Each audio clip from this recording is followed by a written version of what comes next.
सर्गेंच्या भोव मोगळा बापा तुका आमी अर्घा येता आयचो दीस तुवें फोव केल्या खातीर आयचो नवो दीस भाग्य दीस संतोषाचो दीस परत तुज्या पांयतळा येवन तुका अर्घा दिवंक तुजी स्तुती करूंक तुजे उतार आयकूंक तुवें आमकां फोव केले त्या पासून आमी तुका अर्घा येता बापा कल्चराचे बरे विशय तुवें आमकां दिले आयचे दिसा पैना वाटेर तुवें आमकां राखून व्हेले वेळार तुवें आमकां हाण पावयले शाबेतायेन तुवें आमकां हाण पावयले त्या पासून आमी तुका अर्घा येता बापा बापा दाट तुज्या आत्म्याक आनी हांगा असल्या सर्वांचे मन नितळ कर काळीज नितळ कर उतरां नितळ कर दिश्ट चिंताप हर एक तूं नितळ कर बापा आनी आम्हा सर्वांक तुज्या आत्म्यान तूं आमकां भर हे उतर आत्म्यान आमी प्रगट करूंक आनी आयकताल्यांनी तेच पळयत आत्म्यान भरून ते उतर आयकूंक घेवंक मानूंक घेवंक स्विकार करूंक आनी त्या प्रमाणे तांचे जिणी बांदून हाडूंक तूं तांकां कुरपानी याद दी बापा ह्या वेळार बापा हांगा असल्या सर्वांक हांव तुज्या पांयतला समर्पण येता कितें सकट आमकां कश्ट आसा दूख आसा खंत बेजारी आसा पिडा आसा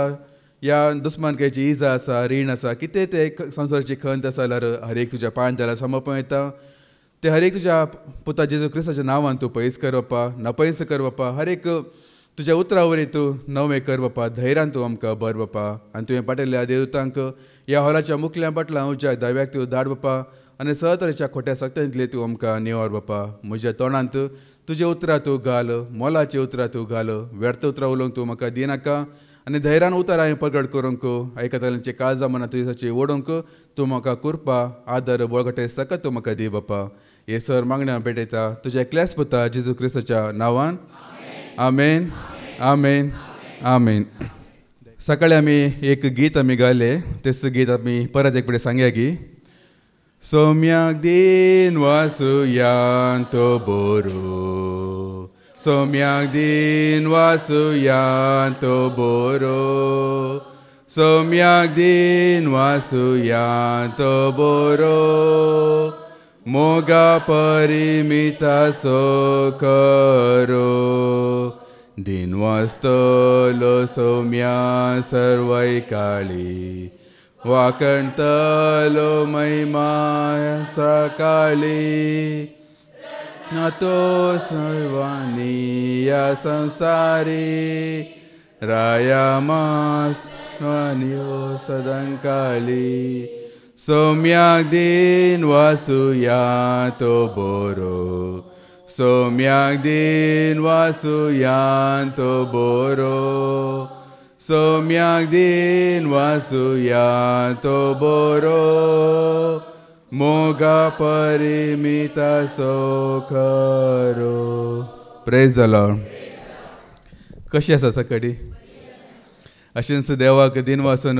अर्घा दिवन स्तुती आराधना केल्यार सकाळी आमी बरीच आसता वय मू काही खंत ना बेजार येना काही उडास येना आमी खंय येयला म्हणून आमकां कळीत ना वय मू कितें आमी उडास आसा गी इतले बरे स्तुती आराधना चलोवन वयले कितें म्हणजे आमकां उडास येयले गी देवाक दिन वाचूनच रावया अर्घा दिनूच रावया थंय स्तुती करूनच रावया आनी बघता वय मू हेच जावन आसा जिवीत भाव भयणीनो हेच जिवीत जावन आसा आनी कांयच ना ह्या संवसारांत आसचे एक मात्र हे कश्ट दूख बेजार हे पुरो हे संवसार सांडून गेला उपरांत आमकां कितें करूंक आसा सरकार न्हय गी देवदूत कितें करना आसा दीस आनी रात म्हणल्यार बरी स्तुती करनासात वय मू थंय खंय शिकोवन दितले नात मीस भेटतले नात आराधन करतले नात साक्ष दितले नात कांयच ना सक्कडी स्तुती आराधन करत संतोशान आसात वय मू तो संतोष आमी हांगा आसा जोडला त्या देखून आमी देवा कितले आमी अर्घ दिवंक जायची तो संतोष मेळ्ळा गे ना सांगता की पळय एकामेकाक हांसो दिया पळया मुगान हांसा पळया एक सावल हांव विचारता सुलभ आसा हांगा असले तुमी कितले जाणांक सरकार वचूंक जायची हात उबरा सांगता की वसाची थोड्यांचे हात चकलता बाबा तांकां सांगला दिसा शिकून रेते जाल्यार उपरांत सीदा घरा आयची सर्गा की ना यमकोंडा की ना मुगीन सुमानाचे हात चकला असले बा ओके आनी एक सवाल विचारता कितें तुमकां सर्गाक वचूंक जायची हां थंयसर जेजू आसा त्या देखून वय मू आतां हे संवसार सांडला उपरांत दोन ऑप्शन आसा एक सर्ग आनी एक यमकोंड आमकां यमकोंडाक वचूं नाका त्या देखून म्हाका सर्गाक वचूंक जायची ते चिंता रॉंग जावन आसा ते चूक जावन आसा म्हाका हांगा जायते सोंसला आनी परतून ते यमकोंडाक वचून म्हाका थंय लासचें नाका त्या देखून म्हाका सर्गाक वचूंक जायची ते चिंताप नाका कित्याक म्हाका सर्गाक वचूंक जायची थंयसर जेजू आसा त्या देखून ते देवदूत आसा ते खेरुफीम आसा सेराफीम आसात आनी आमचे थोडे मलगाडी आसात थंय तांकां मेळूंक जायची ह्या सरकार कितें भांगाराचे काय लेगी हे आसा खंय थंय रोड आसा खंय रस्तो आसा खंय ते म्हाका पळोवंक जायची कितले भांगार आसा त्या खातीर न्ही. आनी थोडे जाण आसात हांव संवसारांत आसतना जायते भोंवला सगळो गांव भोंवला ऑस्ट्रेलिया गेला कॅनडा गेला UK गेला हांगा पाकिस्तान गेला श्रीलंका गेला आतां सर्गाक या तो एक बाकी आसा न्ही ते पळया ते चिंता बी रॉंग तशें न्ही थंयसर जे जो आसा त्या देखून आमकां वचूंक जायची. आतां सर्गाक सक्रांकी वचूंक जायची जेजूक सक्रांकी मेळोवंक जायची. तिसरें सवाल कितले आतां एका जाप दिवचे गरज ना आमकांच आमी विसरया जाप दिवचे गरज ना कितल्यान आमी तयार आसा सर्गाक वचूंक आमी तयार आसा जेजूक मेळूंक आमी तयार आसा आमकांच आमी विसरया आमी तयार आसा गी म्हण घेवन जेजूक मेळूंक आमी तयार आसा गी सर्गाक वचूंक आमी तयार जाला गी म्हण घेवन कित्याक म्हळ्यार जायते फुडें आमी चिंता म्हळ्यार आमचे थोड्यांची चिंता कशें गी म्हळ्यार हांव रेतीरेक येता न्ही गी हांव सदां मागणें करता न्ही गी सदां बायबल वाचता न्ही गी सुखान आसतना रेतीरेक येता दान धर्म करता सेवा करता हांव तयार आसा न्ही गी असले चिंता पळय थोड्यांचे मनांत ते आसता. जेजूच्या काळार थोडे लोक आसले आपणाचेच दिश्टी नित्यवंत म्हूण चिंतून आसले तेणे चिंतले आमी सर्गाक पावतात म्हण घेवन पूण सर्गाचो मालिकच सांगता तुमी यमकोंडाक शेवटात आल्यात म्हण घेवन तुमी कोणी सर्गाक पावना तुमी यमकोंडाक शेवटात आल्यात म्हण घेवन कोण ते फरिजेव शास्त्री सादुसेव न्ही गी आनी कडेन जेजू सांगता हे कफरनावा तूं खंय सर्गा सरते म्हूण चिंतय गी तूं धर्मीक पाताळा तूं शेवटात आले म्हण घेवन कितले आजापा केले कितले विस्मिता केले कितले शिकवण दिले आनी तुमी चिंता सर्गाक तुमी पावतात गी म्हण घेवन जेजूच सांगता हे उतर कित्याक सबाजांची चिंता कशें हांव आयतारा मिसाक वेता दान धर्म करता ते करता हे करता आनी थोड्यांच्या मनांत म्हाका सक्रामेंत मेळ्ळात न्ही गी मेळ्ळा उपरांत म्हजे फोंडी बुक्क जाला सेमिस्टरांत जाता बुक्क जाला मिसा बी रेडी जाला न्ही गी मेळ्ळा उपरांत म्हाका मिसा दिताली बी आसात आदले पटेक पट सांगलें न्ही गी कले पुलगोत्र म्हण घेवन थंय खंय गेल्यार थंय पावता मागीर हांगा मिसा दिवन सकलातां वारें घाल म्हाका सरकार धरतात असले पुरा चिंता दवरतले आसात पूण निजाकी तयार कशें जावन आसा जायते रितीन तयार आसात वैमू बेश्टे आमी रेतीरेक येता मिसाक येता आनी त्या रितीन आमी चिंता उरल्यार ते सूख चिंता जावन आसा कित्याक म्हळ्यार आमचें थंय खंय ना खंय कितें ना कितें उणेपण आसात जायती उणेपण बरें आसात पूण आमी एक उतार आमी आयकुया कोण ते तयार आसात गे म्हणून जोआंचें पयलें पत्र अवस्थो 4 आनी वळ 17 कितें सांगता जोआंचो पयलें पुस्तक अवस्थो 4 आनी वळ 17 जडतेच्या दिसाक फुडें सरोंक जडतेच्या दिसाक फुडें सरोंक आमचे थंय धैर्य आसा जाल्यार देवाचो मोग आमचे थंय संपूर्ण जाला म्हण येत. जडतेच्या दिसा उबे रावंक आमकां धैर्य आसा गी म्हण घेवन देवा मुखार उबे रावंक आमी योग्य आसात गी म्हण घेवन तितलें धैर्य आमकां आसा गी तो आमकां स्विकार करीत म्हणल्यार एक चिंता आमचे थंय आसा गी तांचे थंय मात्र मोग संपूर्ण ते पावला ती मात्र तयार आसात म्हण घेवन सांगीत नाजाल्यार आमचे चिंता दोंगे रावल्यार आसा पळय हांव ते करता हे करता देखूनच हांव सर्गाक पावता त्या पसती जेजो एक ओपरांत एक उतार सांगता ते आमी आयकुया मातेवाचें वांजेल अवस्थो 25 आनी वळ 26 कितें सांगता मॅथ्यू चॅप्टर 25 वर्स 24 कितें सांगता हांगा पळया ती नौकराची एक ओपर आसा तातूंत एक निमाणो तो नौकर त्या धन्या विशयी एक उतार ते सांगता ते उतरान कितें आसा आमी आयकुया. शेकी 1 तालंत घेतिल्लो नौकर मुखार आयलो आनी म्हणालो धन्या तूं कठीण मनीस म्हूण हांव जाणा तूं कठीण मनीस म्हूण हांव जाणा तुवें ओंपूंक नातल्ले कडेन तूं लुंवताय आनी तुवें आसडूंक नातल्ले कडेन तूं आरायताय तूं ओंपूंक नातले कडेन लुंवताय तूं आसडूंक नातले कडेन आरायताय म्हण घेवन म्हळ्यार आमी चिंता कितें हांव रेतीरे गेला न्ही गी हांवें मस्त सेवा केला न्ही गी हांवें बरेंपण केलां न्ही गी देव खंयचेय विचारिना आमी कितें करूं ना पळय ते आमचे लेगीत विचारता अशें आमी चिंतून आसा जाल्यार कितें आमचें तें उणेंपण आसा आनी कोणाक आमी भोगसूंक ना कोणाक दिवंक कसलें दिवंक ना आनी आमी खालते जावंक ना आमचें आनी मन आमचें चिंता पळय आमचें दिश्ट सारकें जावंक ना कितें आमी सुकून पडला पळय तेच देव आमचे कडेन विचारता. सबाजांची आज तयारी कशी जाला गे म्हळ्यार चिंता फाल्यां आमकां मॅथ्स एग्जाम आसा म्हण चिंता गणितशास्त्र एग्जाम आसा आज आमी सोशल वाचून आसात म्हण चिंता फाल्यां मॅथ्स एग्जाम गणितशास्त्राचे आज आमी समाज विज्ञान म्हणलें एक आसा न्ही गी समाजशास्त्र ते आमी शिकून आसा पास जाता गी फाल्यां एग्जाम दुसरें आज सिलेबस वाचता दुसरें म्हजे जिणेंत तशें जालां थोड्या वर्सां पयले डिग्रींत आसतना एक सब्जेक्ट आसलें म्हजें प्रिंसिपल ऑफ मॅनेजमेंट म्हण घेवन PM हांव वचना पयले वर्सा फर्स्ट इयर BCOMांत सेकेंड सेमांत एग्जाम आसले फेल जालो मागीर दुसऱ्या वर्सा ते कॅरी फॉरवर्ड जाता न्ही सप्लिमेंट एग्जाम आसता कॅरी फॉरवर्ड जाता दुसऱ्या वर्सा परतूनय शिकलो परतूनय फेल जालो तिसऱ्या वर्सा परतूनय शिकलो त्या वर्साय फेल जालो मागीर इजी आसा सकडी पास जाला हांव मात्र फेल जाला मागीर चवथ्या वर्सा परतूनय एग्जाम बरयतना म्हजो भाव फर्स्ट इयराक पावलो म्हजो एकलो भाव आसलो तो बी फर्स्ट इयराक पावलो BComan ताणें म्हाका एक दिसा येवन घेवन ताणें सांगलें अरे ये परा क्वेश्चन परा वाचून आस बाबा ये इम्पोर्टंट ये परा येता म्हगे सांगलें हांव म्हज्या बुकान सोदता खंय सरी ते क्वेश्चनां नात हांवें चिंतलें खंय आसा क्वेश्चन पेज नंबर काले मागीर ताणें म्हजो बूक पळयलें ताणें सांगलें ह्यो बूक न्हय आमकां तो सांगला सिलेबस चेंज जाला मागीर ताणें कोणाले विचारून सांगलें 2-3 वर्सां पयलींच ते सिलेबस चेंज जाला हांव तसो बूक घेवन वाचून एग्जाम बरोवन येते आसा हांव 3 वर्सांतून पास जायना कशें पास जावचें एग्जाम दुसरे सिलेबस दुसरे म्हाका विचित्र जालें आनी कितें गे म्हणल्यार हांव वचून बरयतलो कितें बरयतलो म्हाका कळयत ना 3 घंटे बसचें न्ही कितें बरयतलो म्हाका गुंतून जाल्यार फेल जालो मागीर निमाणें सारकें एक सिलेबस वाचून घेवन हांव पास जालो मागीर निमाणें तशेंच आमची साबाजांची तयारी कितें गे म्हणल्यार खंयचे एग्जाम येना पळय तेजे आमी तयारी करनासा आनी जायते कडेन आमी चुकून पडटे आसा आनी आमी चिंता ही ल्हानशी चुकी न्ही गी चलता देव दायले न्ही गी बेपार करता ना ल्हानशे चुके बरे आमी चुकून पडटा म्हण सांगता गितांतलें गीत एक उतर आसा एंड्रू ब्रदरान एक फावटी सांगलां तें उतर एक फावटी आयकुया सॉंग्स ऑफ सॉलोमन चॅप्टर 2:15 गितांतले गितांत हांव 2:15 कितें सांगता आमचे खातीर खोल्यांक धरा धाकट्या खोल्यांक धरा आमच्या दाकामळ्यांचे ते देसवाट करतात धाकटे कोले आमचे दाकामळ्याचे देसवाट करनासात म्हगे ल्हानशी चुकी म्हण सांगतात न्ही गे तेच आमचे देसवाट करनासात म्हण सांगता सिराकाच्या बुकांत अवसर 19 आनी ओळ 1 कितें सांगता सिराक चॅप्टर 19:1 कितें सांगता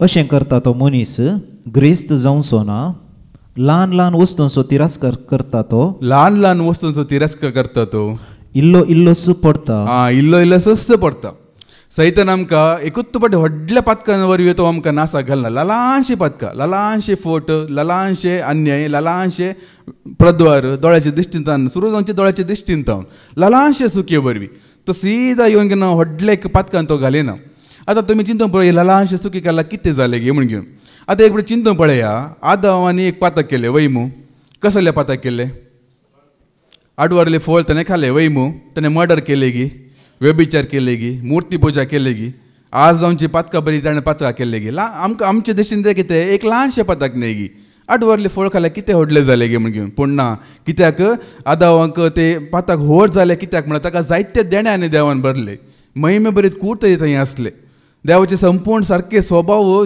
ताचे थंय आसले जेजो मागीर निमाणें महिमो जाल्या उपरांत कशें जेजो आसलो तशें त्या प्रमाणे ताचे थंय आसले देखूनच जेजो एक कडेन सांगता कोणाक सडीत दिला थंय लेगीत हांव सडीतच पाटी विसरतले म्हण घेवन धन्याची कुशी जाणा आसून सूख करता ताका सडीत मार पडटले आनी धन्याची कुशी नेणा आसून सूख करता ताकाय मोड पडटले पूण इल्लेशे तशें आमकां कळीत आसा आमकां सारकें कितें बरें कितें वायट कितें कळीत आसा कितले वर्सां जावन आमी शिकून आयकून आसात जाल्यार आमी सुदराव जाल्यार त्या वेळार देव अशें सांगता तुमकां सडीत दिला न्ही गी देखून तुजे हांव पाटी सडीत विसरतलो घेवन देखूनच केदिंगच आमी हे ल्हान सांगती अशें जाल्यार कितें जाता तशें आमी केदिंगच चिंतचें न्ही कित्याक म्हळ्यार देवान आमकां सडीत दिला संवसारी लोकां अशें चिंतचे नाका तो येदो व्हडलो पातक करता तो तशें करता अशें करता तांच्या विशयान देव कितें चिंता संवसारी लोकां विशयांत हाचे पयलीं आमी आयकलां जॉना प्रवादीच्या पुस्तकांत एक उतर आसा जॉना चॅप्टर 4:11 कितें सांगता जॉना प्रवादीचें पुस्तक अवस्थो 4:11 कितें सांगता संवसारी लोकां विशयान देव कितें चिंता पळया पूण ह्या शहरांत उजव्या आनी दाव्या हातां मदें अंतर नेणा आसलेलो 120,000 प्रास चड लोक आनी त्या भायर अगणीत गोरवां आसात उजव्या आनी दाव्या हाताचो अंतर कडेंतलो लोक कोण आसा सांगा पळया तुमकां कळटा गे उजवो हात खंयचो दावो हात खंयचो म्हणून पूण ल्हान भुरग्यांक कळीत आसा गे उजवो हात खंयचो दावो हात म्हणून ताणें जेवताना एक अशें जेवता एक अशें जेवतात तांकां कळीत ना म्हळ्यार देव तांकां त्या प्रमाणे लेखता ल्हान भुरगीं ती तांकां कांयच कळीत ना म्हळ्यार तांची बी न्ही जाता जायना म्हणणें पूण देव तांकां लेखतना त्या प्रकार लेखता देखून तांच्या विशयान आमकां कांयच नाका म्हळ्यार ते सुकून पडटात ते तशें करतात अशें करतात तांच्या विशयान आमकां कांयच नाका देव तांकां एक ना एक दीस अवकाश दितालो आनी साबा जाणां कितें चिंतून आसात हांव त्या सोरा बरी निमाणे घडये हांव देवा कडेन आदार मागतलो आनी बाचयाव जातलो म्हणून भारी बुदोवंत आसात आतां जायले बरे प्रमाणे जी येता निमाणे देवान एक सोराक एक अवकाश दिलो न्ही गी तशें हांव निमाणे कडेन देवाक उलो करतलो आनी बाचयाव जातलो म्हण घेवन देव सगळ्यांक अवकाश दिता गी निमाणे घडी येतना आमच्या मतींत आमकां आत्म बचाव करीची या जीव वाचूचे म्हणजे आमकां कळटा की जीव वाचूंचे की आत्म वाचूंचे निमाणे घडी न्ही गी की त्या घडी आमकां कितें म्हण आमची चिंता येता की पयलेच आमी तयार आसला जाल्यार आनी भक्तांक आसा पळय देव पयलेच कळीत करता आतां मोइजेक जावन दी अब्रामाक जावन दी आनी हांगा नवे सलंत पावलाक जावन दी बेद्रोक जावन दी पयलेच कळीत आसता तो मोरता तेच दीस लागीं पावले म्हण पूण नाश्त्यांक देव औचित्य घडा अशें करता देखून असले चिंता आमकां नाका आतां सोरान निमाणे घडे तो काकोळ ताणें जोडले म्हळ्यार ताका एक उतर आसा आतां ते किर्तनांत आसा काडचें नाका ते एक प्रावाद आसलो पयलेच ताका निमाणे घडे हांव कैद्यांक हांव जायत्याच्या परिवारांत हांव व्हरतलो म्हण घेवन ते जेजो विशयान एक उतर आसा त्या खातीर ते तशें जाल्ले देखून आमी सोरांचे पाटलाव करचें नाका तो सोर गेलो देखून आमी निमाणे घडी आमी नितळ जाता ते आमकां नाका तयारेचो दीस आज तन ह्या घडयेतन येदलोच आमचे सुरू जायची देखूनच देवाचे तर आयकूंक तुमी तयार आसात गी तयार आसात मू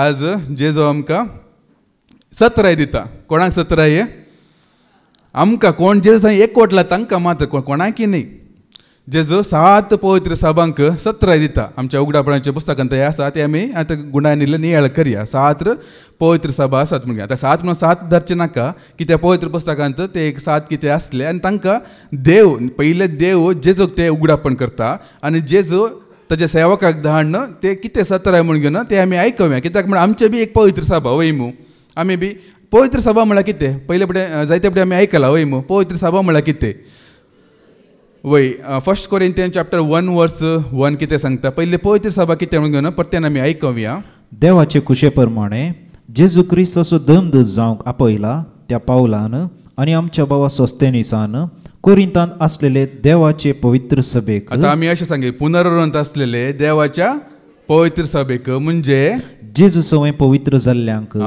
जेजू सवय पवित्र जाल्ल्यांक देखून खंयचीय पवित्र सभा आमकां नाका तशें पळोवंक गेल्यार जायते पवित्र सभा आसात मयमू एक भावान एक फुडें सांगलें इतले डिनोमिनेशन आसात खंयचे म्हण घेवन आमी धरचे गे म्हण घेवन एक भावान म्हाका सवाल केल्ले ना इतले प्रिस्ट आसात इतले पास्टर आसात इतले शिकवणदार आसात सक्कडे सांगतात जेजो जेजो म्हजो सामानच सारको म्हूण सांगतात हांवें प्रगट केल्ले सामान म्हूण सांगतात कोणाचे आमी आयकूंचे कोणाचे आमी आयकूंक जायची नाही सक्कडे जेजो कस प्रगट करते आसात मू खाली आमच्या इगर्जेन मात्र जायना म्हण घेवन उरले कडेन जायते कडेन पवित्र पुस्तक धरून आसता देवाचे तरच प्रगट करनासत जेजो कस प्रगट करनासत सक्कडे जेजो कस प्रगट करनासत कोणाचे म्हण आयकूंचे खंयच्या सेवकाचे म्हण आयकूंचे सक्तांचे आमी आयकूंकचे गी पळया एक खरो सेवक कोण आसूंक पुरो म्हण घेवन एक उतर आमी आयकूया त्या प्रमाणे कोण देवाक प्रगट करता पळय ताका आमी आयकूया म्हण घेवन धर्मदूताची कृत्या ॲक्ट चॅप्टर 14 वर्स 13 कितें सांगता धर्मदूताची कृत्या 14 आनी वळ 13 कितें सांग 13 ते 14 कितें सांगता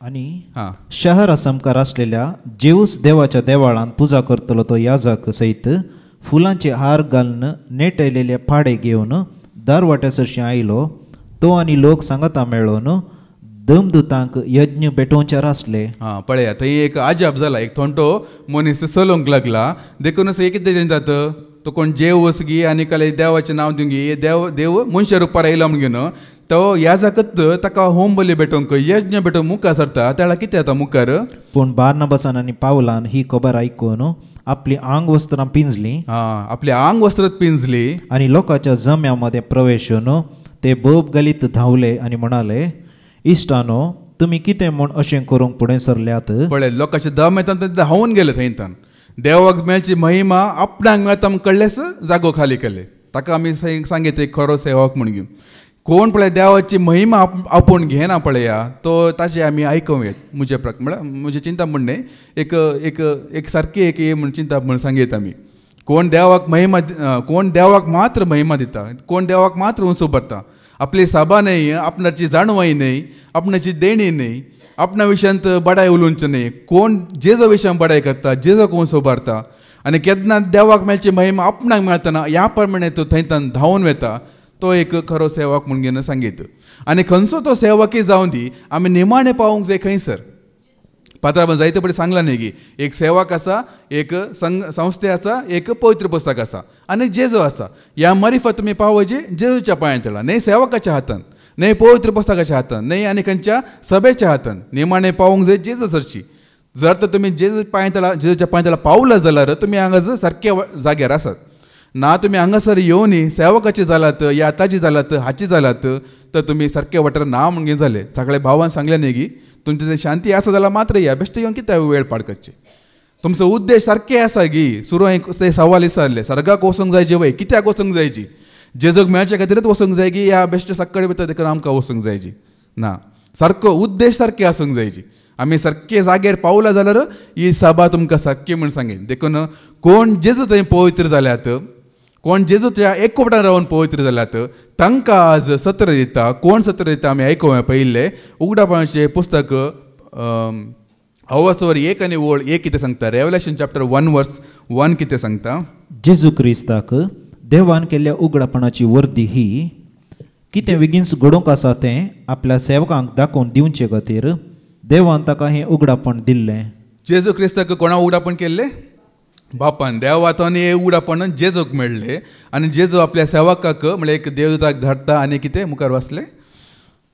आपल्या सेवकांक दाखोवन दिवचे खातीर देवान ताका हें उगडापण दिल्लें. आपल्या दुताक पाठोवन आपल्या दुताक पाठोवन ताणें जुआंक आपल्या सेवकाक हें कळीत केलें. आपल्या सेवकाक जुआंक हें कळीत केलें. आनी केदाळा जालें तातूंतच 1 अवसरांत 9 कितें सांगता. 9 कितें सांगता. हांव जुआंव तुमचो भाऊ जेजू क्रिस्ता सवय तुमच्या संकश्टांनी राजवटकेन आनी सोंसणिकायेंत तुमचो सहभाग येयली.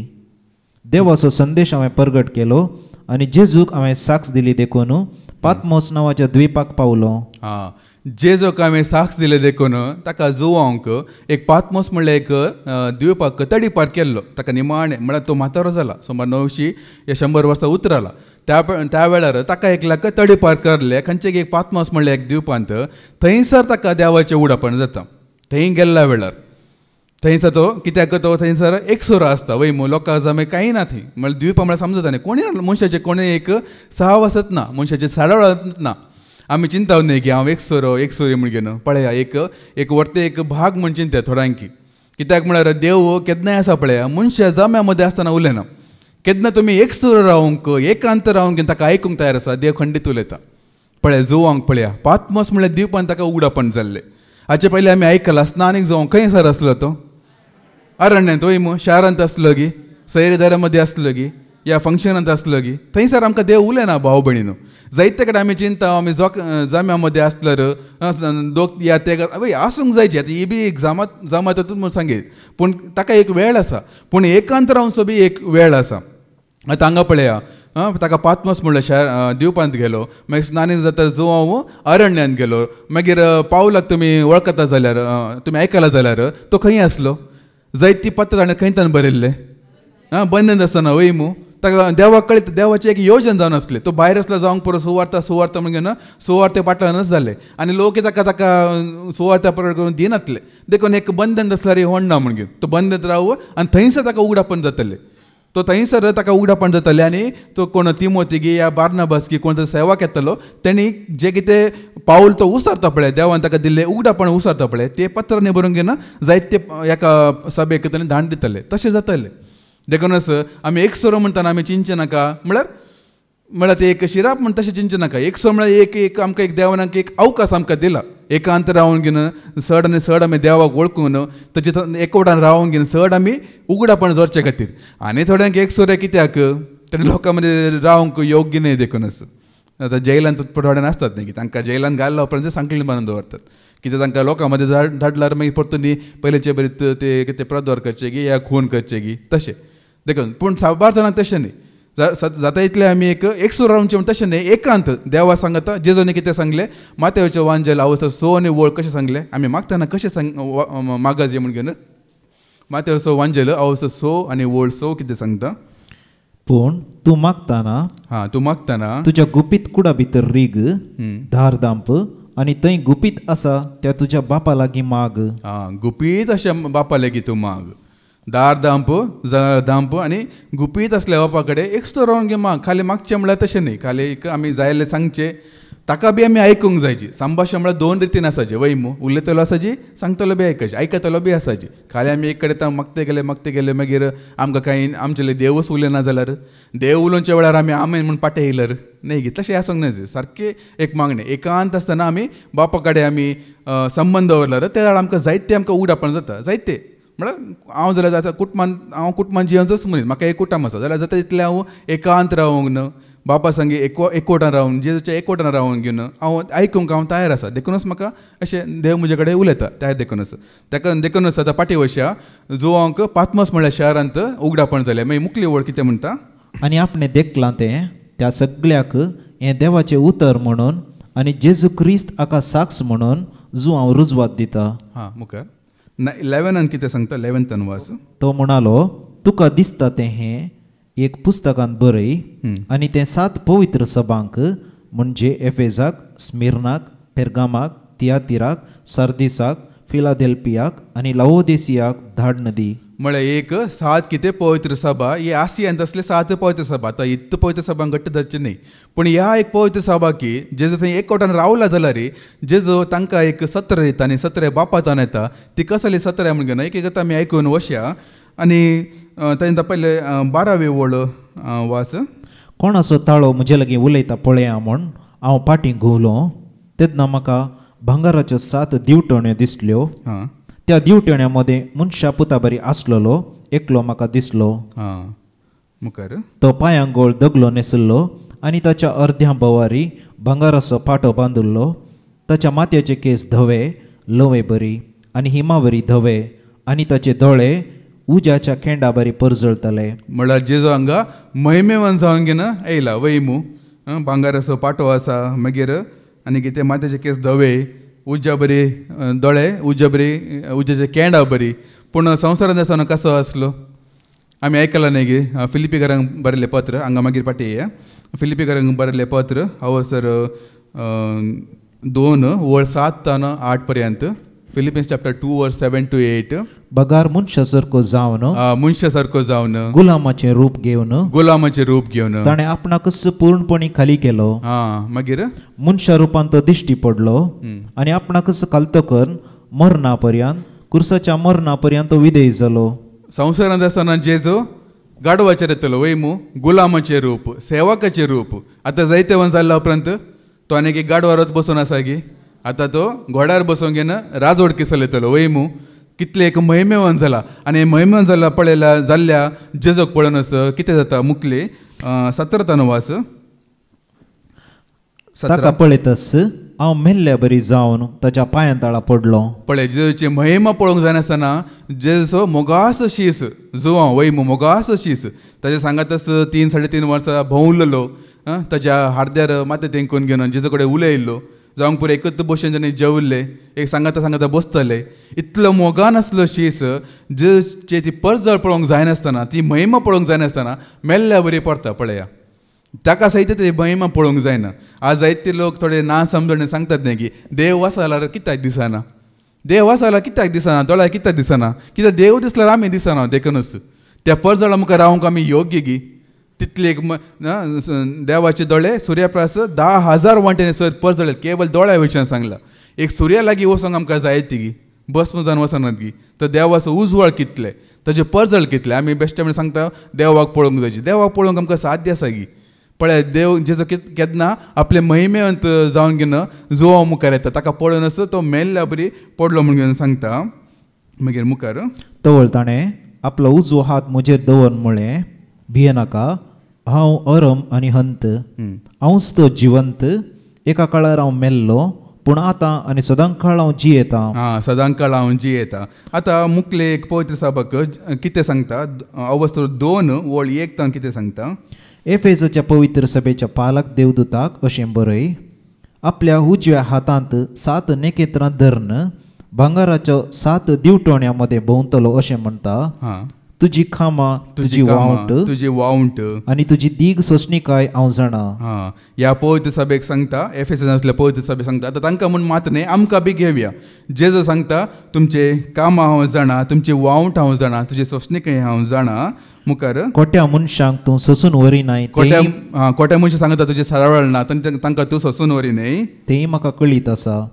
दमदूत न्हय आसता आपूण दमदूत म्हूण सांगून भोंवतल्यांची तुवें परिक्षा करन ते पटकिरे म्हूण काडलाय. म्हणल्यार प्रेरक आत्मे पळोवचे एक देणे आसा वय पळयतात म्हणजे देणे जावन आसा प्रेरक आत्मे पारखून पळोवचे असं लेगीत देणी असले ते लोक जावन आसात म्हळ्यार कोण फटकिरे कोण सतंत असले ते हर एक तांकां पारखूंक कळीत आसा बेरे आनी ती अशे ते एक लोक असले पावल तांकां सुवार्ता प्रकट करतना बेश्टे ते पुरा सत्माने नातले ते पवित्र पुस्तकांत आसा गी बरे लागी सारके गी ते पुरा एक ताजे तर्जुमे करून कितले अनालिस म्हणटात आपले सारके ते विश्लेशण करून मागीर ते सत मानून घेतले असले एक देणे असले लोक ह्या सभेन ते असले ताजे विशयी मुखार कितें सांगता तूं सोंसणीक म्हजे खातीर जायते तुवें सोंसलां तरी तुका पुरो जालें म्हणना जायते तुवें सोंसले जाल्यार भावानी सांगलें न्ही की कितले आमकां सोसूंक मेळ्ळा वय एका काळार आमकांय मेळ्ळा इतले सोंसला पर्यंत ते पुरो जाला की येवची वाट बंद जाला गी पळया कितले एक पयले जेजो आमकां शाबासकी येता ते एक सभेक आमकां बी शाबासकी येता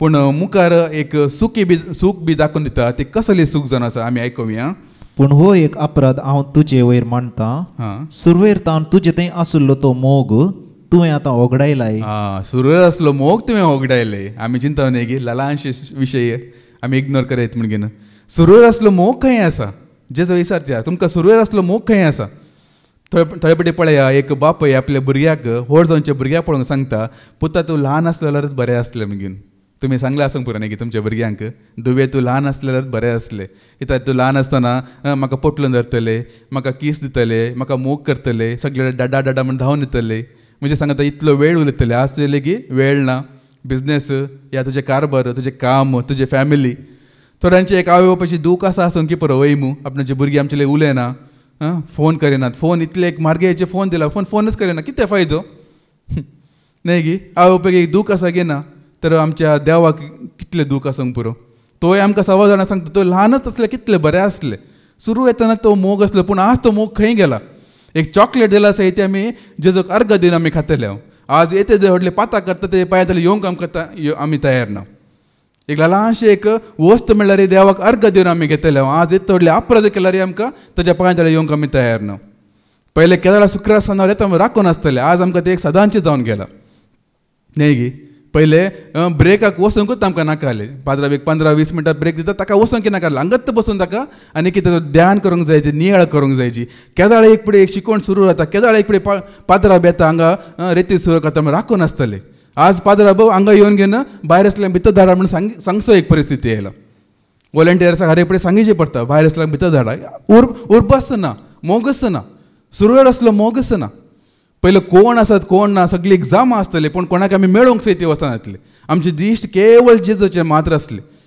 केदाळ एक शिकोवण सुरू जाता कितें आज कितें म्हजे कडेन उलयता आज कसले उतर म्हाका आयकूंक मेळटा म्हजे कुशीन कोण आसा कोण येयला शिकोवणदाराची नांवां सयती आमकां कळीत नातले कितें उतर दिता जेजूचेच उतरां म्हणल्यार बरें आमी स्विकार करतले आज तो मोग खंय आसा जेजू आज विचारता सुरवेर आसलो तो मोग खंय आसा ती उर्बा खंय आसा दुडून नातल्यार आमी धांवन येतले कोणाले आमी रीण काय म्हणून धांवन येतले आज कारण सीट आसल्यार आमकां येवंक नाका वेळ आसल्यार आमकां येवंक नाका घरांत कार्य आसा तो मेला ताजे काजार आसा हे असली न्ही बा सदां मोरता गी सदां काजार गी न्ही गी शिकोवण केन्नाय आसा न्ही गी शुक्रार केन्नाय आसा न्ही गी तो मोग खंय गेला केदाळा दीस उजवाडटा आमी राखून आसले सकाळी उठून घेवन देवाक आमी अर्घ दिवंक जायची ताची स्तुती करूंक जायची केदाळा सांज जाता देवाक आमी परतून महिमा दिवंक जायची ताचे उतर आमी आयकूंक जायची शिकोवण आयकूंक जाय ती उर्बा खंय गेले आज देव आज तेय सारता सुरू असली उर्बा खंय गेले सुरू असलो तो मोग खंय गेले आज आमी एक रोबो म्हणटात पळय रोबोट्स म्हणटात पळय म्हळ्यार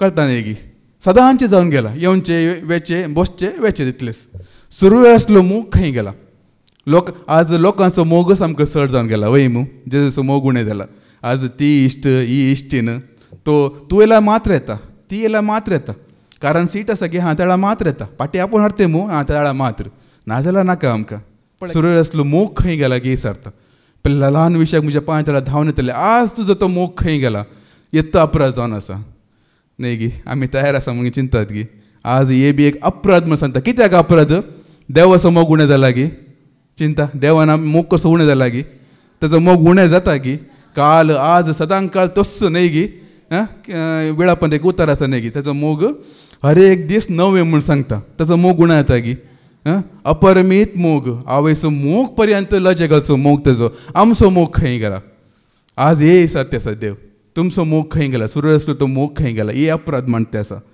देखूनच मुखार कितें म्हणटा 5 वळ कितल्या उबार पावंड्यार तावन तूं सकला पडलाय तें चिंतून पळय.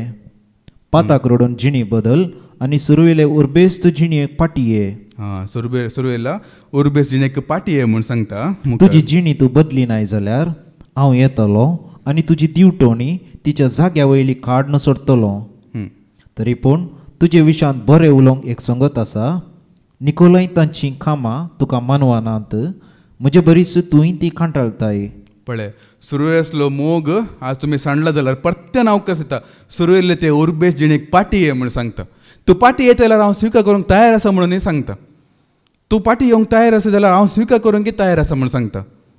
पूण तुवें मोन करीचे, तुजे थंय ते एक चिंता उपजायची. कोणा सांगता म्हणून न्ही, पूण तूं पाटी येवंक तयार आसा जाल्यार हांव स्विकार करूंक तयार आसा म्हणटा. जेरेम्याक बरयल्लें पत्र अवसर 15, जेरेम्याचो बूक अवसर 15 आनी वळ 19 कितें सांगता. जेरेम्या चॅप्टर 15 वर्स 19 कितें सांगता. सुरेस्परान म्हाका अशी जाप दिली, तूं पाटी येशी जाल्यार तूं पाटी येशी जाल्यार हांव तुजो नव्यान स्विकार करतलो. नव्यान हांव तुका स्विकार करतलो. आनी तूं म्हजे उजीर उबो रावतलोय. तूं पाटी येशी जाल्यार हांव तुका परत्यान स्विकार करतलो, नव्यान स्विकार करतलो. तूं पाटी येशी जाल्यार देव तयारच आसा. वेचीक पूत केन्ना पाटी आयलो ताका तिरस्कार केलो गी. तूं खंय गेल्ले, इतलेच कित्याक येवन दुडू काले केले, काले म्हण विसारले गी. पाटी येयल्या ताका स्विकार केलो गी ना. आनी आदल्या परस चड ताका मोग दिलो गी ना. न्ही गी ताजो वांटो ताणें होगडायला, ताजो वांटो जाला, पूण बापाचो वांटो ताका परत्यान मेळ्ळो गी ना. त्या वेचीक पुताच्या वापरेंत एक बरें एक उतर आसा. तुमी तें नोटीस केलें की हांव नेणा जाल्यार आमी आयकुया. लुकाचो बूक अवसर 15 आनी वळ 13 कितें सांगता. लूक चॅप्टर 15 वर्स 13 कितें सांगता. चड दीस गेले नात, धाकट्या पुतान आपलें आस्त बदीक पुरा विकलें आनी मेळ्ळलो दुडू घेवन तो पयशिल्ल्या गांवाक भायर सन गेलो. पयशिल्ल्या गांवान तो भायर सन गेलो म्हूण सांगता हांगा कोंकणी बायबल. इंग्लीश बायबल तुमी वाचल्यार फार कंट्री म्हूण घेवन आसा, डिस्टन्स कंट्री म्हळ्यार तो पयशिल्ल्या देशाक तो गेलो म्हूण घेवन आसा. हांगा गांवान म्हूण आसा, पूण पयशिल्ल्या देशाक गेलो म्हूण इंग्लीश बायबलांत आसा. आतां चिंता, वेचीक पुताचो बापूय आसा इंडियांत आनी वेचीक पूत आपल्या आस्त बदीक घेवन वता खंय भायल्या गांवांत, म्हळ्यार खंय एक ऑस्ट्रेलिया गी या अमेरिकास गेलो म्हूण चिंता. आतां थंय गेल्या उपरांत थंय बारगाल येता. आज बारगाल येयला खंय अमेरिकान, तशें थंय बारगाल येता. थंय बारगाल येयल्या उपरांत ताचे दुडो पुरा तो होगडा येता वय मू. मागीर तो एक भाटाच्या हाका वयता, दुकराच्या गुडान तो वयता. थंय आसतना ताका बोध येता, शेकी ताका बोध येयली म्हणटा.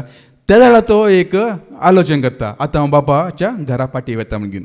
तो खंय आसा अमेरिकाच्या खंयच्या एक दुकराच्या गोडांत आसा. बापाय खंय आसा इंडियांत आसा. अमेरिका खंय आसा, इंडिया खंय आसा. चिंतून पळयलात की तितलो पयसल्लो पूत केन्ना तो एक चिंता तुज्या मनांत तो घालता पळया. हांव बापास अशी पाटी वता म्हूण सांगता पळया. देव ताका पाटी हाडटा की ना न्ही. इतलें सुलभ आसा की भायल्या गांवांत हांगा येवचें म्हणून. पळय तूं थोड्या जाणां सांगतात न्ही की आतां जायना सायबा, आतां वेळ उतरला. आतां मनशा मदें थोडे फावटी दुस्मान काय जाताना सांगतात न्ही की 10 वर्सां जालीं सायबा उलयनासतना. आतां तो उलयत की 15 वर्सां जालीं आमी एकामेका पळयनासतना. आतां सारकें जायत कितें संबंद आमी चिंता. पूण देव तसो न्ही.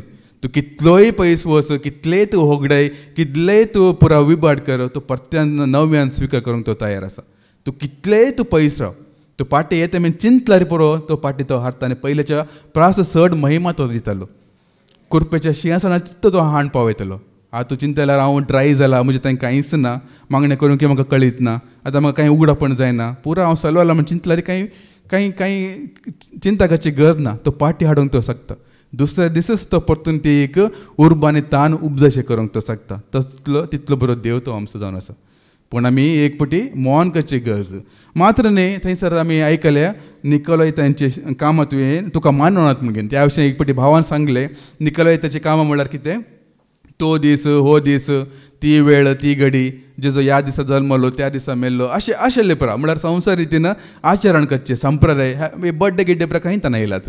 थंय ताना ते येयल्ले बड्डे करी जिते करी ते मस्त पुरा रिवाज आसात. म्हळ्यार दिसांचेर वेळांचेर. हे बी एक अपराध म्हण सांगता. गलातकारांक बरयल्लें पत्र अवसर 4 आनी वळ 10 कितें सांगता. गॅलेशियन्स चॅप्टर 4 वर्स 10 कितें सांगता. दिसांचो आनी म्हयन्याचो, काळांचो आनी वर्सांचो आचार तुमी चलयतात. दिसांचो, म्हयन्याचो, काळांचो आनी 2 म्हयन्या उपरांत सुरू जाता न्ही गे करेज्म न्ही गे. तो दीस हो दीस आतां मुग्धलो अगमेंतचो काळ म्हूण घेवन. तो दीस हो दीस ती घडी ही घडी न्ही गी. जाय तेन्ना त्या दिसा मास्क खायनाचो, ह्या दिसा ते करनाचो हे करनाचो. म्हळ्यार दिसां मदें अंतर करचें.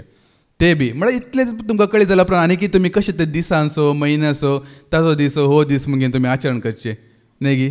ताच्या भावान एक बरें एक उतर सांगलें, म्हाका दूख भोगचें कितें म्हळ्यार एक सत जाणां जाल्या उपरांत तुमी पाटी वतात न्ही म्हण घेवन. म्हाका बी तेच दूख जावचें साडे पटी म्हळ्यार राग म्हणणें एक दूख. तुमकां इतलें स्वता उगडापे जाल्ल्या उपरांत इतले भावार्थान घर जाल्ल्या उपरांत तुमी कशें पाटी वयचे.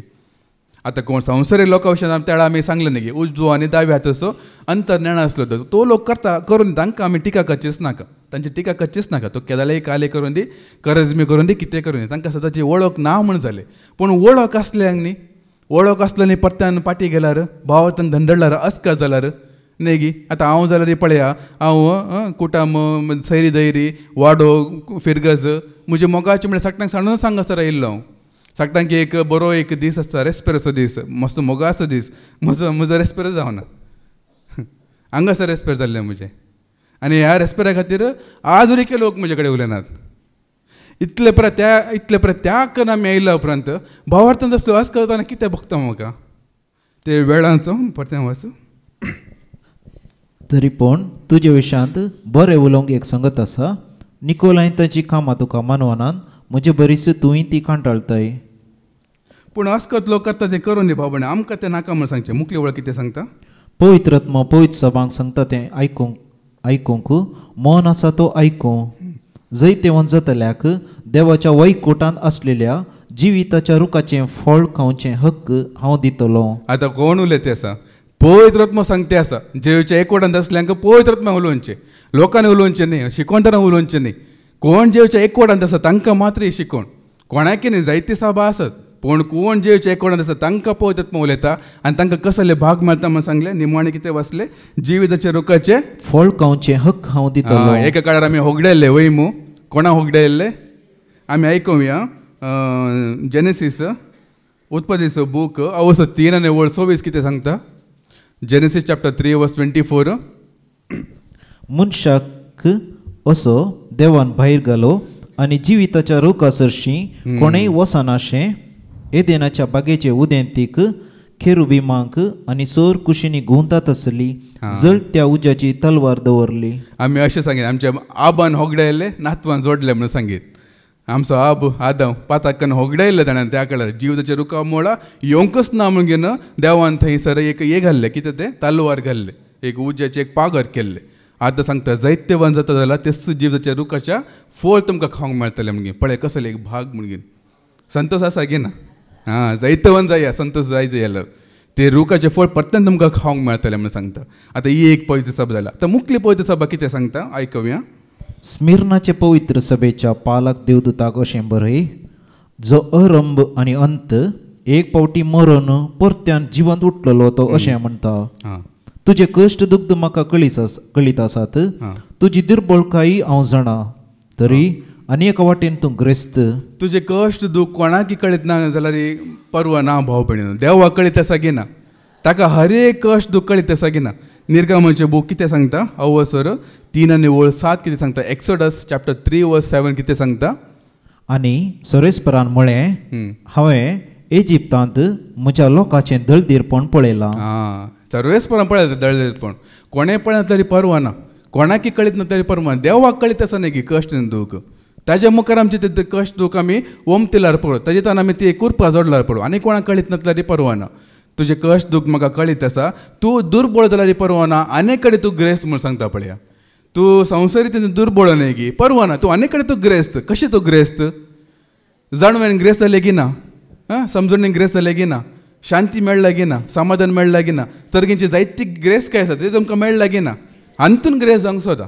हे तुमकां खंयच्या युनिवर्सिटीन ते मेळना, खंयच्या कॉलेजीन ते मेळना. असले जाणवे खंय म्हण मेळटा गी. असली कृपा असले शांती समाधान कोणाक म्हण मेळटा गी, कोण म्हण दिवंक शकता गी. हे जोडा म्हूण सांगता. तुमी अनेक वटान हांगा हातून तुमी ग्रेस जालात.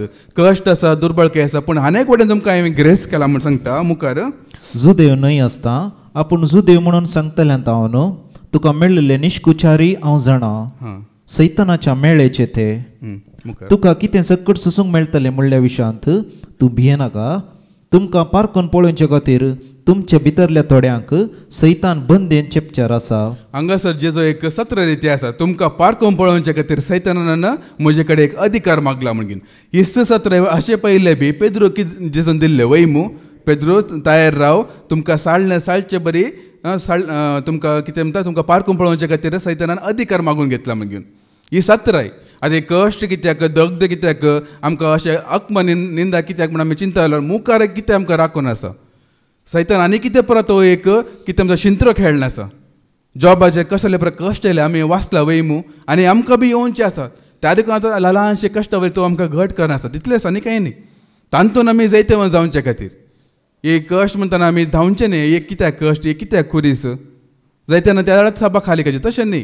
पूण मुखार कितें आमकां राखून आसा त्या खातीर आतां आमी तयार म्हूण सांगीत. ते कश्ट आमी तांतून आमी थिरासन सांबाळचे खातीर तो केन्नाय तो राखून आसा. आनी ते केदार कितले पर्यंत म्हूण सांगता मुखार वाचया 10 दिसां पर्यंत तुमकां दगदणी सोसूंक पडटली. आतां 10 दीस म्हळ्यार 10 दीस मात्र न्ही पूण मुखार सांगता 10 दीस आसूं दी 12 दीस आसूं दी पूण निमण मुखली वळख थंय तुमकां कितें सांगता मरा पर्यंत तुमी विश्वासी रावा. मरा पर्यंत तुमी विश्वासी रावा म्हूण सांगता.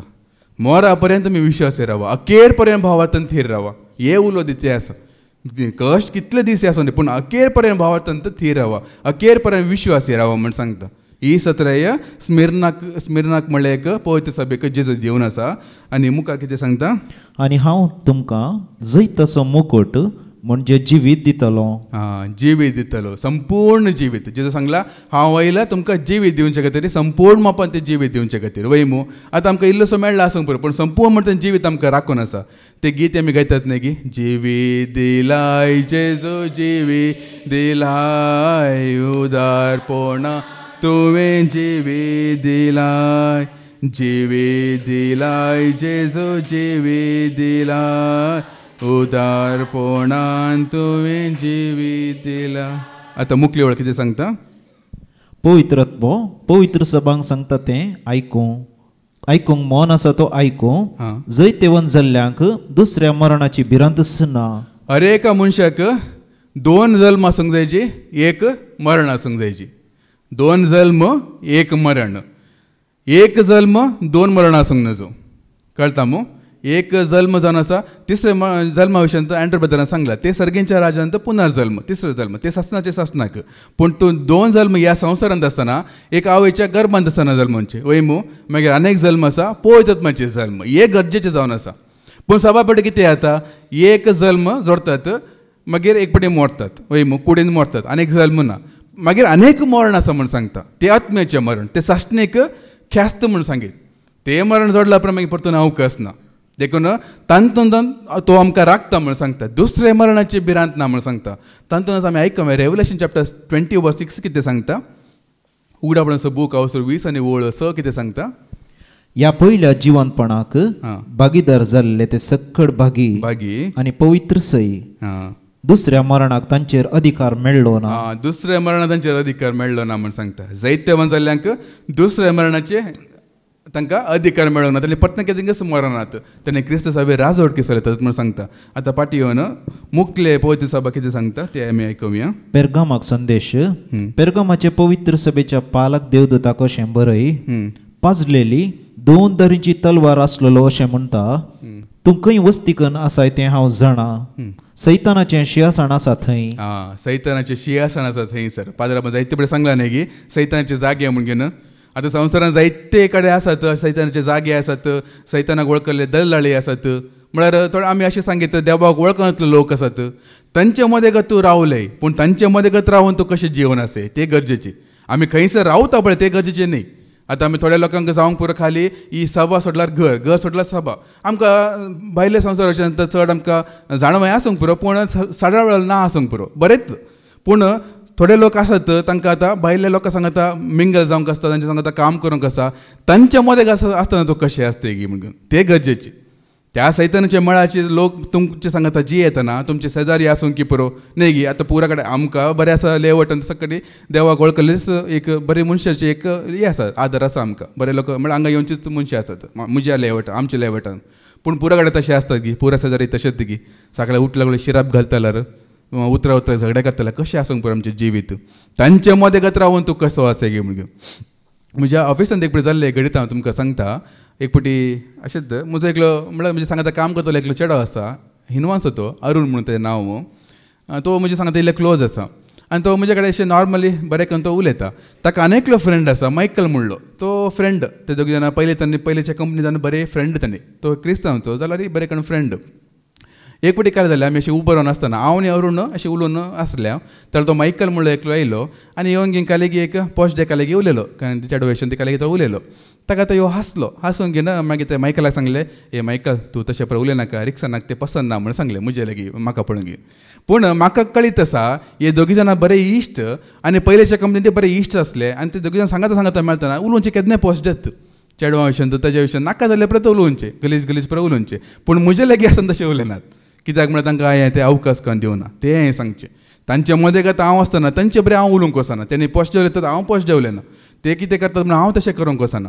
तशें तांचे मदें गात आसून आमी कशें आसता. म्हाका ते आयकून इल्लें खुशी जालें. एटलिस्ट म्हज्या मुखार म्हणून उलयनात न्ही म्हण घेवन. आनी तो सुरू एक 2-3 पटे उलयला हांवें आयकला. मागीर म्हणजे सांगता रावन म्हजे मुखार तो उलयना तशें. पूण ताचे लागीं उलयतना हाचे कडेन उलयतना तो उलोवचें तशें पोस्ट देत.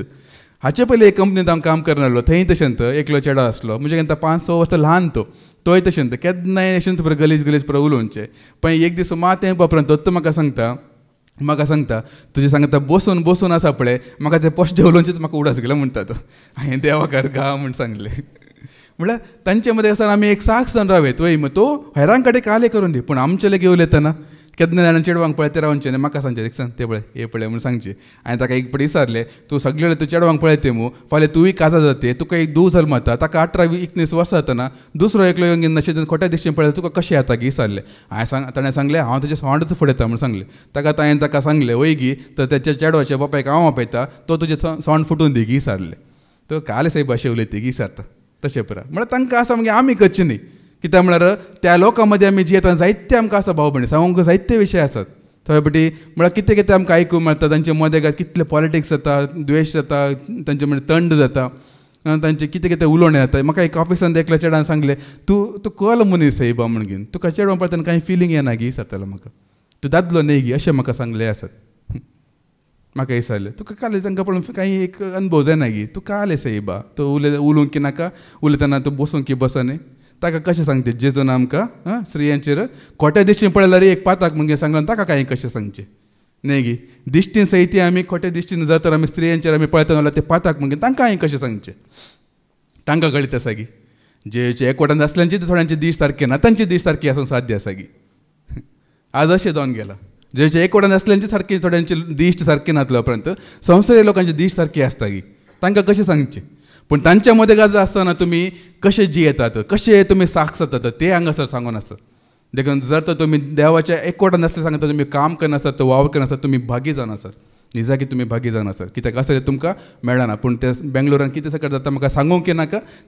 देखून 40% धांवल्यार 10 लाख सीधा धांवनचे एक दिसे रावना थंय सीधा गांवांकच धांवनचे.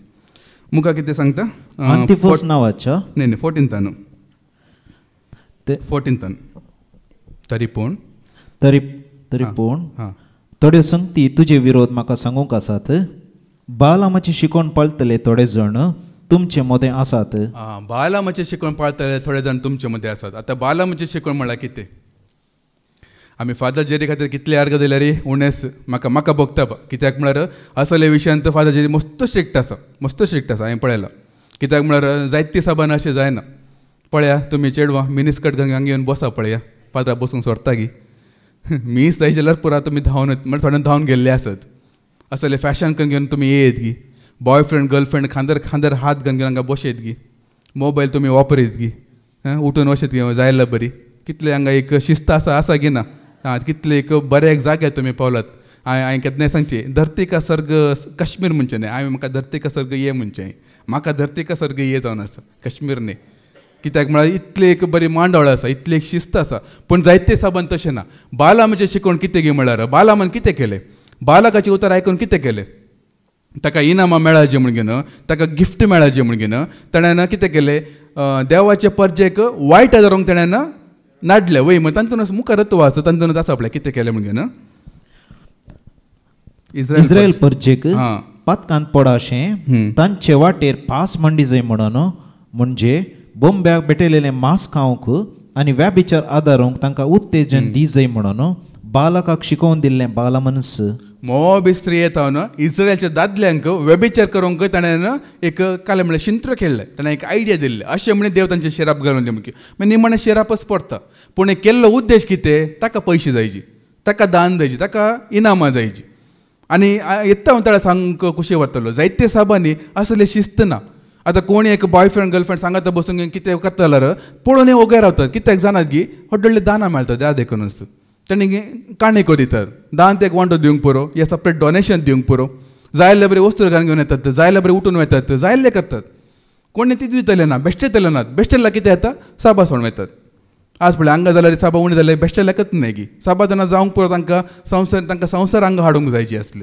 आमी संवसार त्याग हांगा येवन बसतात तर तांकां संवसार हांगा हाडून बसूंक जायची तसं जाल्यार ती दिवतना बेश्टे जाणां कोणाक जायची पूण बाला म्हणजे शिकोवन पाळटले म्हळ्यार तांकां कोणी ती दिनात बेश्टे नात सत्राय दिनात तुमी जायला बरें म्हणजे जिये दोळ्या मुखार एक सूख जर आसा पाताक जर आसा कळीत आसल्यार कोणी शिकयतले ना तशी सभा हे आसात हांगा न्ही सांगचे पूण तशी सभा आसात म्हूण सांगचे ती बाला म्हणजे शिकोवन पाळटले तसं तुमचे मदें आतां आसा म्हूण घेवन पेरगांवाक बरयल्या हितून पवित्र सभेक जेजू सांगता देखून मुखार कितें म्हणटा तेच परी निकोलाई ताचे शिकवणे प्रमाणे चलतले थोडे तुमचे मदें आसात देखून पाताक रोडून जिणी बदला ना तर हांव बेगीन येवन म्हज्या तोंडाचे तलवारीन तांचेर झूज मांडटलो एक अवकाश पाताक रडून जिणी बदला संवसार भाव म्हूण सांगू ना पाताक रडचे जिणे बदलच्या वेळार आमी परिसर बदलिल्यार गांव बदलिल्यार मनशांक बदलिल्यार पाताक बदलिल्यार बरी जाता की या जिणी बदलिल्यार बरी जाता की पाताक बदलूनच्या वेळार आमी थंय हांगा भोंवून रावल्यार जाता की पाताक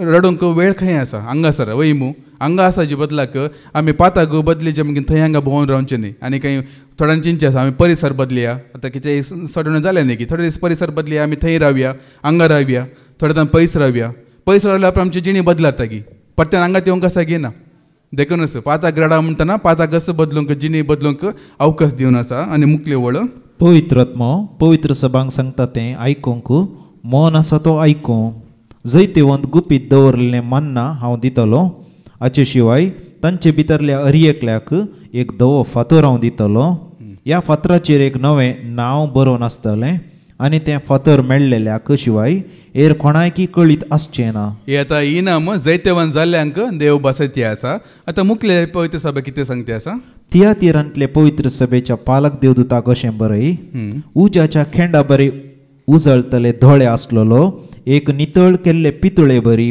पांय आसलेलो अशें म्हणटा तुजे विशयांत हांव परिपूर्ण जाणा तुजे विशयांत हांव परिपूर्ण जाणा म्हूण सांगता कोण सांगते आसा देव तुजे विशयांत परिपूर्ण जाणा हाचे पयलीं आमी आयकलां न्ही की देव सर जाणा म्हजे विशयान पुराय जाणा आनी एक काळ येतलो आमी देवा विशयान संपूर्ण आमी जाणा जातले म्हूण सांगता कोरिंथांक बरयल्लें पयलें पत्र अवसर 13 आनी वळ 12 कितें सांगता 1 कोरिंथियन्स चॅप्टर 13 वर्स 12 कितें सांगता आतां आमकां आरशांतल्यान दिसता तशें गैरे गैरें दिसता आतां जावंक पुरो आरशांतल्यान पळयल्यार बरें गैरे गैरे इल्लेले आमकां समजता इल्लेले दिसता आसूंक पुरो पूण उपरांत आमी मुखामुखी पळयतले हांव मुखामुखी पळयतलो हांव मागीर आतां थोडें थोडें मात हांव जाणा पूण उपरांत देव म्हाका वळखता तसोच देव म्हाका वळखता तसोच ताका हांव वळखतलो एक दीस येतलो देव कशें म्हाका वळखता तशेंच हांव ताका परिपूर्ण रितीन वळखतलो म्हूण सांगता आतां देव आमकां परिपूर्ण वळखता म्हूण सांगता आनी कशें परिपूर्ण रितीन वळखता मुखले वळ कितें सांग मुखार कितें सांगता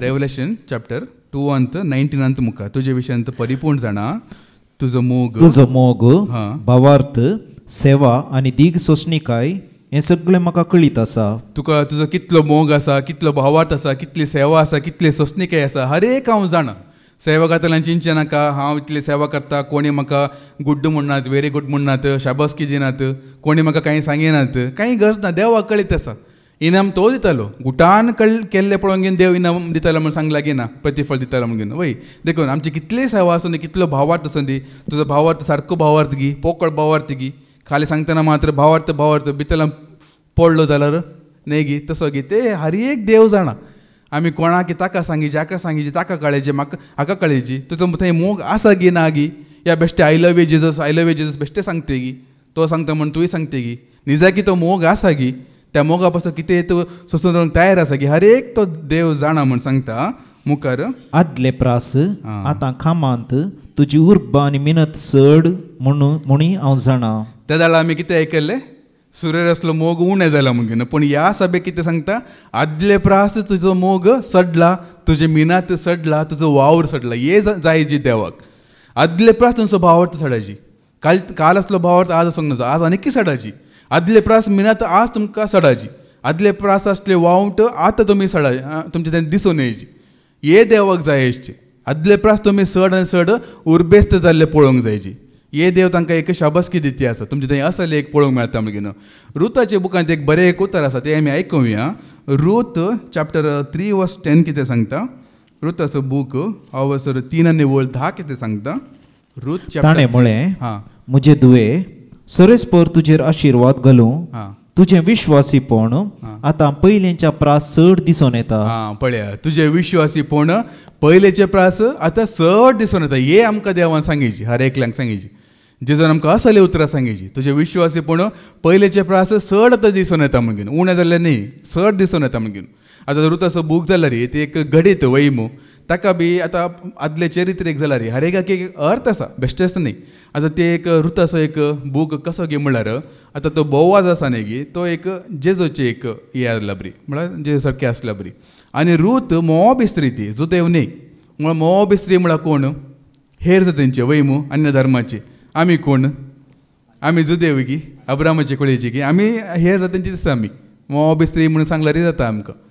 आमकां जेजून कशें स्विकार केला ते ह्या विशयांत देव बरें येता. म्हळ्यार ह्या विशयांत आमकां आयकूंक मेळटा. जेजू रुताक कशें सांगता पळया, तुजे विश्वासीपण आदले प्रास कशें सडोवन दिसून येता, त्या प्रमाणे आमचे थंय दिसून येयची. आमी हेर धर्म जातीचे आसल्या बरी. आनी तें शेत आसा न्ही की खंयच ती वावरकन आसा पळय, ती एक सर्गेंचें राज आसला बरी, देवाचें राज्य आसल्या बरी. थंयसर जायते जाणां वावर करतले. सक्काडी त्या शेताचे धनी जाले गी, वावर सुमार लोक करनासले, सक्काडी धनी जाले गी. कोण धनी जाली, कित्याक धनी जाली, वावर केल्या वरी धनी जाली गी, कित्याक बोवाजे सांगता काजार जाली वैमू. म्हळ्यार जेजू सांगता ती, म्हळ्यार जेजू आमकां हरेत आसला बरी आनी आमी ताज्यो व्हंकल्यो वैमू धेडयो म्हूण सांगतात. आतां आमी धेडयो, मुखार आमी व्हंकल जावंक कसा. ताजे सांगता तो संबंध आत्मीय रितीन तो संबंध जोडल्यार मात्र त्या शेताची दायज आमी जातले. बेश्टे वावर करून कांय फायदो ना, कितले मेहनत घालून कांय फायदो ना. तो संबंध आसूंक जायची, मेन जायची तो संबंध. जेजू आमचो हरेत, आमी ताज्यो व्हंकल्यो म्हणल्यार बरी. आनी खंयच्या शेतान तुमी वावर करतात, कश्ट दगन तुमी सोंसतात, तीस तुमकां एक दायित्व कशें मेळटलें म्हूण सांगता.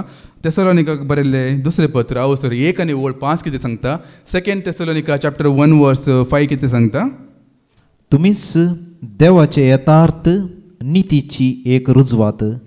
देवाच्या राज्यापासून तुम्ही कष्ट सोंसतात देखून त्याच राज्याक तुम्ही योग्य म्हूण देव तुमकां लेखतलो. खंयच्या राज्या खातीर तुमी कश्ट मेहनत काडना आसा जाल्यार तेच राज्य जोडूंक तुमी योग्य म्हूण घेवन एक दीस देव तुमकां थारायतलो, फावो करतलो म्हणून सांगता. आतां पाटी वचून मुखार वच.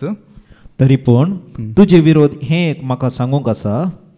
तुवें जेजाबेल स्त्रीयेक सदीळ सोडून सलगी दिल्याय जाल्यार हांगासरी जेजो एक अपराध तांचेर मांडटा. तुवें जेजेबेल स्त्रीयेक सदीळ सोडले म्हणून.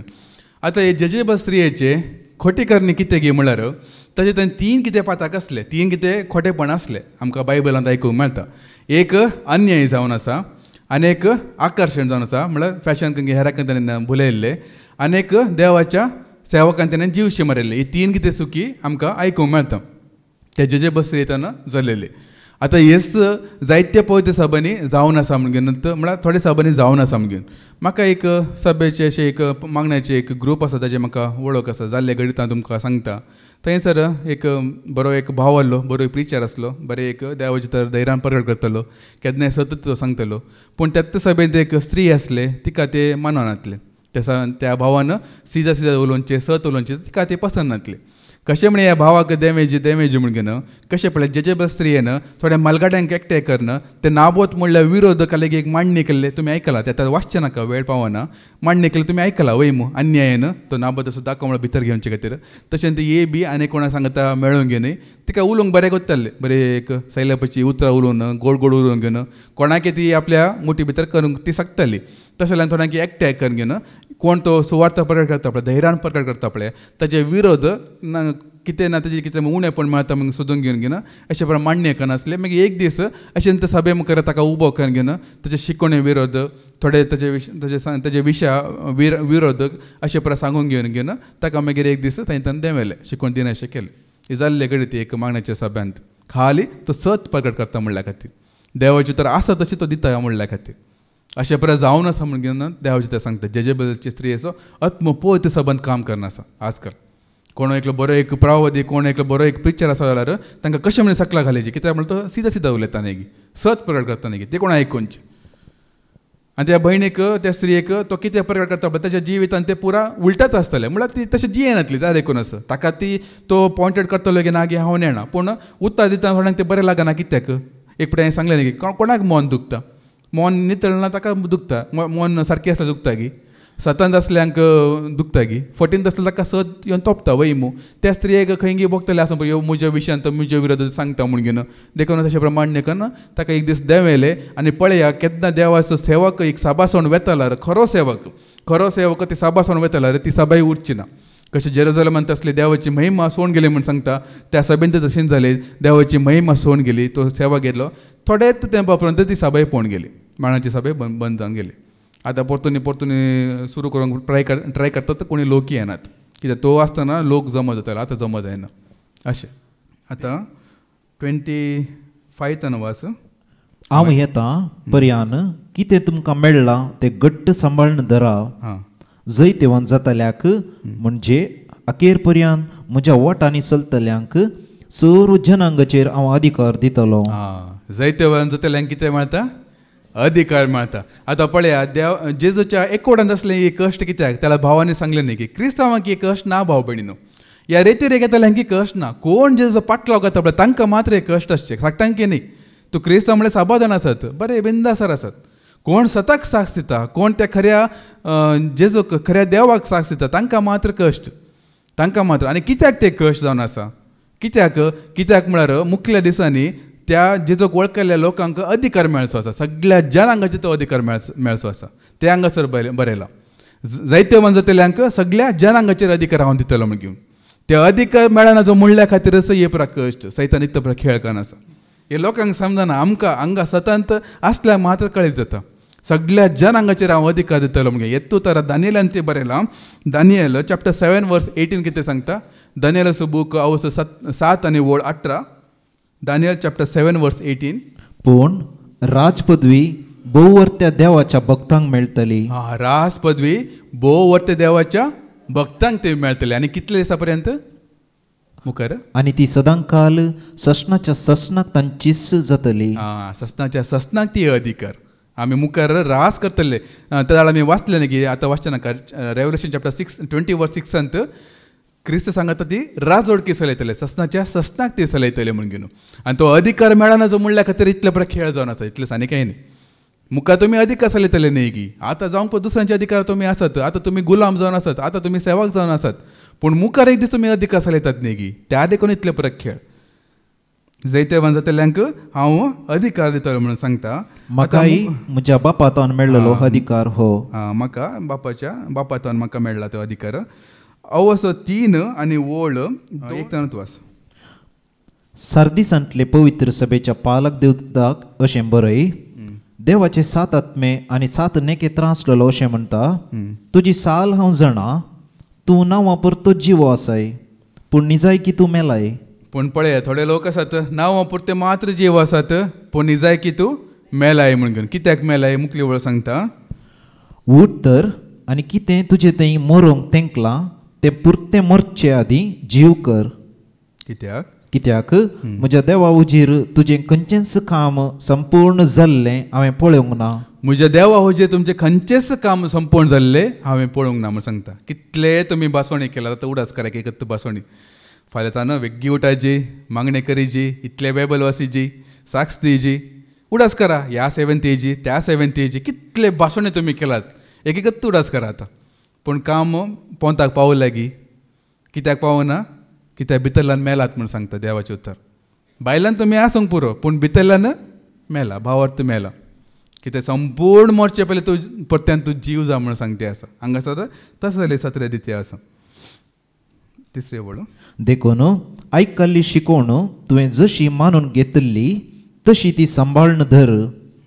पाताक रडोवन तुजें मन बदली तूं जागृत रावना जाशी जाल्यार हांव एक स्वराबर येतलो आनी हांवें येवची वेळ घडी लेगून तुका कळीत आसची ना. जेजूचे येणे स्वरा बरे कोणाक जातले म्हळ्यार कोण तयार ना तांकां मात्र. आमकां ते स्वरा बरे न्ही. आमी केन्ना तयार आसा जाल्यार आमी केन्नाय मेळोवंक सदांच आमी तयार आसतले. हांव तांतूनच 5 आसा 3:5 जैतेवन जाल्ल्याक हे परी धवी मस्तुरान सयतले आनी ताचें नांव जियेतल्यांच्या पट्टेर हांव केदींच पुसून काडचो ना. म्हज्या बापा आनी ताच्या दुतां समोर तो मुजो म्हूण हांव परगडतलो. म्हज्या बापा आनी ताच्या दुता समोर तो मुजो म्हूण हांव परगडतलो. कोणाक परगडतलो? कोण जेजूक साक्ष दिता तांकां मात्र. एक कडेन जेजून सांगला न्ही की माताच्या वांजलांत म्हाका कोण उक्त्यांक साक्ष दितात, कोण म्हाका मुजो म्हूण सांगूंक लजिता तांकां हांव बापा मुखार लजिता म्हणजे. आतां तुमकां कोणाक म्हण उबे करन तुमच्या बापायचें नांव कितें म्हूण सांगलां तुमकां लज आसा गी म्हळ्यार संवसारी बापायचें नांव विसरल्यार कित्याक लज ना? सत वैमू म्हज्या बापायचें नांव रॉमी ओलिवेरा म्हणून सगळ्यांना रोमाल्त ओलिवेरा मोगान रॉमी ओलिवेरा म्हणून सांगचेलें म्हज्या बापायचें नांव. तेच सगळ्यांच्या बापायचें नांव आमी साक्ष दिवन कित्याक लजेवचें? ताका साक्ष दिवन कित्याक आमी लजेचें? त्या देखून सांगते आसा न्ही गी. पण आतां कोण म्हणे म्हाका येवन तुजें नांव कितें बापायचें नांव कितें म्हळ्यार हांवें ओगो रावल्यार पाटला म्हजो पापा आसल्यार बापायचें नांव कोतून आमी थाप्पन दिना गे मागीर. तर वेळ जालो देखून निमाणें एक वळ आमी आयकुया 3:20 वास. पळय दारार बुडून हांव हांगा उबो आसा. जो कोण म्हजो थाळो आयकून दार उक्तें करता ताच्या घरांत हांव भितर सरतलो आनी ताचे सवें जेवतलो, तोय म्हजे सवें जेवतलो. इतले पुरो आयकून इतले सत्र दिवन आनी की सांगूंक आसले पूण वेळ पावना पूण जायते सत्राय आसात तुमी घरा वचून वाचा. इतले पुरो आयकून घेवन जर तर तुमी जेजूक भितर घेवंक तयार आसा जाल्यार तो दारार पडून तो उबे आसा, तुमी ताका स्विकार करूंक तयार आसा जाल्यार परत्यान तो आदल्याचे जिणे प्रास चड उर्बेस जिणेक पाटी हाडूंक तो शकतलो आनी चड तुमी कितें आशिल्लें ती महिमा तो दिवंक शकतलो म्हणटा देवाची तर. तीच महिमा जोडूंक आमी देवाचो आदार आमी मागया बापाचे पुताचे आनी पवित्र आत्म्याचे नांवान आमीन.